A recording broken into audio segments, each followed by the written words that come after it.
tomorrow. There are some days that quietly change us, not because anyone else notices, but because we do. Now, when I was a boy, I finally made it out to a sandbar that I'd been afraid of for years. And getting there wasn't easy. And getting back, it wasn't easy either. But by the time I walked up the beach that evening, I was tired. I was sunburned and I was a little more than worn out. But something had changed. The beach looked exactly the same and the waves were still rolling in. The current was still there and the sandbar, well, it hadn't moved an inch. Only one thing was different. Me. The fear that had kept me standing on that shoreline for years didn't have quite the same voice anymore. Not because I had become fearless, oh no. It's because I had learned something. God had been faithful. Once you've seen God's faithfulness, it's hard to forget it. And David wrote these words in the Bible. He said, "I sought the Lord and he answered me. He delivered me from all of my fears." Now notice that he didn't say, "I have never had another fear."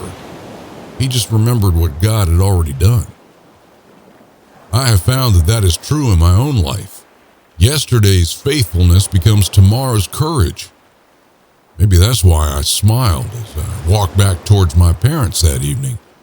Not because I knew everything, and not because life would never be frightening again, but because I knew something I hadn't known that morning, that there was always tomorrow. And somehow, tomorrow didn't seem so frightening anymore. I have a prayer for us. Father, thank you. Thank you for the quiet ways that you change us.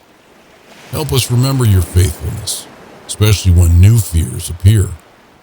When tomorrow feels uncertain, please remind us that every time you've already carried us through safely.